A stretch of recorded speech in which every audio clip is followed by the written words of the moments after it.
से बातचीत की है और इस बातचीत में उन्होंने चिंता जताई है कि कोविड-19 संकट न केवल देश और बल्कि विदेश में भी अर्थव्यवस्था को काफी ठोकर पहुंचा चुका है और अर्थव्यवस्था के मद्देनजर उन्होंने विशेष तौर पर इस मुद्दे पर ध्यान देते हुए विदेशी मीडिया से उन्होंने बातचीत की है। किस तरह से हम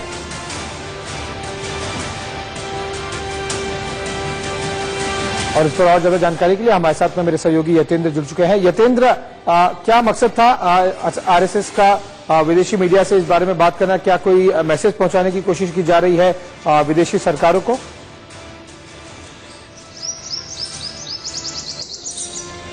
देखिए, बिल्कुल जो आरएसएस को लेकर कई तरह की भ्रांतियां विदेशों में फैल रही थी, खासकर जो देश में काम करते हैं विदेशी मीडिया संस्थानों के पत्रकार, उनके थ्रू बड़ी गलत जानकारी आरएसएस को लेकर दी जा रही थी कि कोरोना में आरएसएस विघटनकारी काम कर रहा है। तो ऐसे में खुद संघ के सह सरकार्यवाह दत्तात्रेय होसोले ने उन लोगों से बात की, इंटरेक्शन किया ऐसे विदेशी मीडिया संस्थानों के पत्रकारों से जो इस तरह की खबरें फैला रहे थे कि सही स्थिति क्या है।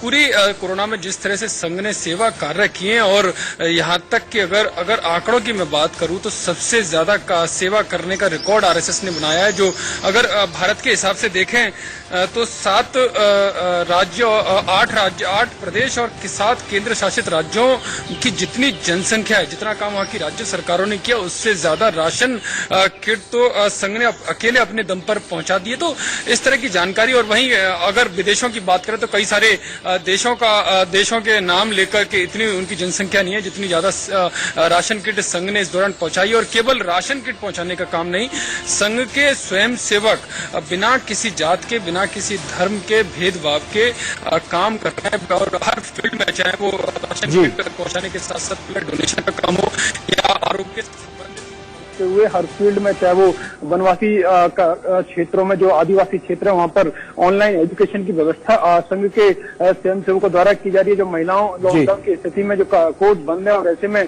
जो उनको जो घरेलू हिंसाएं बढ़ती जा रही है, तो ऐसे में उनके लिए भी हेल्पलाइन संघ के स्वयं सेविकाओं के द्वारा की जा रही है। तो ऐसे में एक सही तस्वीर, एक वास्तविक तस्वीर संघ के सह सरकार्यवाह दत्तात्रेय होसोले ने उनके साथ किया। उनके जितने भी सवाल या उनके जितने भी जो डाउट्स थे उनको क्लियर करने का काम यहाँ पर आरएसएस की तरफ से दत्तात्रेय होसोले ने किया है। जी यतेंद्र, हमने देखा कि जिस तरह से लगभग 1 महीने से ज्यादा का समय हो गया है लॉकडाउन के, अब तीसरे चरण में हम आ चुके हैं, लेकिन आरएसएस पहले दिन से ही एक्टिव रहा है। चाहे वो सामाजिक स्तर पर रिलीफ पहुंचाने की बात हो, फूड पैकेट्स बांटे जा रहे हैं, दवाइयां बांटी जा रही हैं और पर्सनल लेवल पर भी जो वृद्धाश्रम है वहां पर भी काफी हेल्प की जा रही है। क्या कोई विशेष, अगर हम देखें कि कोई विशेष वजह थी, क्या कोई स्पेसिफिक रिपोर्ट थी इंटरनेशनल मीडिया की जिस वजह से आरएसएस ने ये प्रेस कॉन्फ्रेंस करने का या फिर विदेशी मीडिया से बात करने का निर्णय लिया? क्योंकि हम अमूमन देखते नहीं है, ये बहुत ही रेयर चीज है कि आरएसएस विदेशी मीडिया से बहुत फ्रीक्वेंटली बात करे। देखिए, ऐसा नहीं है कि बहुत फ्रिक्वेंटली बात करता है। अब समय समय पर कई बार ऐसे मौके आए हैं जब विदेशी जो संस्थान है मीडिया से संबंधित, उनके पत्रकारों से आरएसएस समय समय पर बातचीत करता रहता है और जो उनके डाउट्स होते हैं उनको क्लियर किया जाता है कि आरएसएस किस तरह से काम करता है। अभी भी कोरोना के समय में भी आरएसएस की भूमिका को लेकर कई संस्थानों के द्वारा, खासकर विदेशी मीडिया के संस्थानों के द्वारा एक गलत तस्वीर पेश की जा रही थी आरएसएस की, कि आरएसएस सही तरीके से काम नहीं कर रहा है। और ऐसे में जो भारत में हिंदू मुस्लिम की जो खाई है उसमें एक बड़ा रोल आरएसएस निभा रहा है। तो ऐसे में आरएसएस को लगा कि इसकी सही तस्वीर वहां पर जो विदेशों में खासकर पेश नहीं की जा रही है। तो ऐसे में संघ की तरफ से आरएसएस के सह सरकार्यवाह दत्तात्रेय होसोले ने खुद ये जिम्मेदारी संभाली। वो आए और उन सभी जो पत्रकार थे विदेशी संस्थानों के, उनसे बात की और उनके जो डाउट थे, उनके जो क्वेश्चन थे, उन सबको लेकर एक सही तस्वीर पेश की कि जो आरएसएस को लेकर खबरें कुछ संस्थानों के द्वारा पेश की गई है वो सही नहीं है। उसकी सही तस्वीर है वो आंकड़ों के साथ बैठे एक एक बात का जो इंटरेक्शन हुआ उन्होंने पूरा वहां पर क्लियर किया और जो भी उनके सवाल थे उसके जवाब उन्होंने वहां पर दिए। और सच में संघ ने जो काम इस दौरान किए हैं वो एक रिकॉर्ड के साथ किए हैं। तो ये भी उनको समझाया और एक एक आंकड़े के साथ आंकड़ा उनके सामने पेश किया। जी बहुत बहुत शुक्रिया यतेंद्र इस सारी जानकारी के लिए। अगली खबर का रुख करते हैं। बॉयज लॉकर रूम का जो सोशल मीडिया पर ग्रुप बना था उसका एडमिन को अरेस्ट कर लिया गया है। इंस्टाग्राम पर यह ग्रुप बनाया गया था जिसका नाम था बॉयज लॉकर रूम, जो कि काफी चर्चा में रहा पिछले कुछ दिनों से।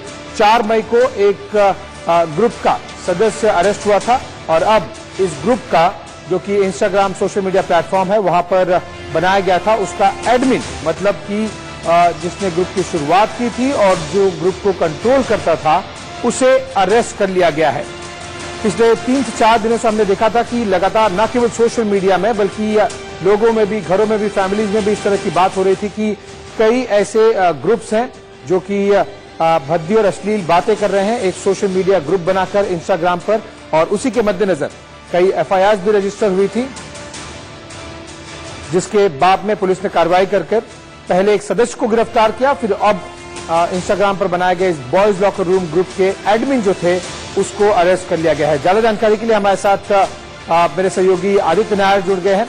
आदित्य, ये क्या ये नाबालिग है जिस जो एडमिन था उसे कब अरेस्ट किया गया और किस क्षेत्र में इसे अरेस्ट किया गया?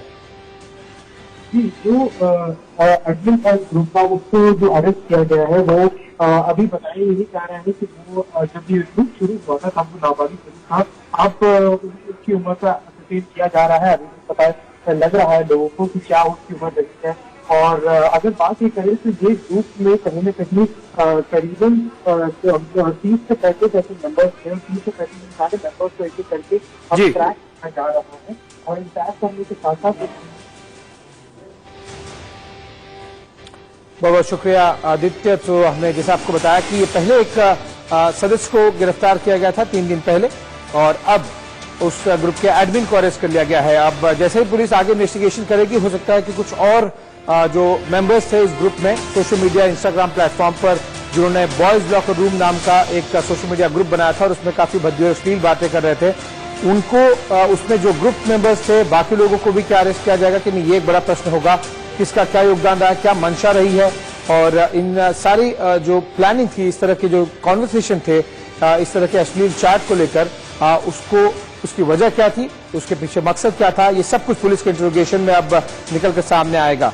जाहिर सी बात है कि इस तरह की अश्लील और भद्दी जो बातों को प्रोत्साहित करने वाले इस तरह के ग्रुप को बैन कर देना चाहिए, लेकिन कई एफआईआर हुए और दिल्ली पुलिस की साइबर सेल ने जब इस ग्रुप के बारे में और जानकारी जुटानी शुरू की तब 4 मई को सबसे पहले एक ग्रुप के मेंबर को अरेस्ट किया गया और उसकी पूछताछ के बाद में बाकी और कौन कौन मेंबर्स हैं उस ग्रुप में उनके बारे में पता लगाया गया और कुल मिलाकर लगभग 21 लड़कों की पहचान की गई, शिनाख्त की गई और उसके बाद में दिल्ली की साइबर सेल ने सभी से पूछताछ की है और इस पूछताछ के बाद में अब कुछ समय पहले ही इस ग्रुप के एडमिन को, जैसा मैंने बताया कि जो कोई भी सोशल मीडिया ग्रुप होता है उसको न केवल शुरुआत करना बल्कि उसकी कंट्रोल भी करना कि कौन कौन इस ग्रुप में शामिल हो सकता है, कौन कौन इस ग्रुप से निकाला जा सकता है, और उन सारी बातों को लेकर एडमिन के हाथ में कंट्रोल होता है। और इसी के मद्देनजर दिल्ली पुलिस ने दूसरी गिरफ्तारी की है।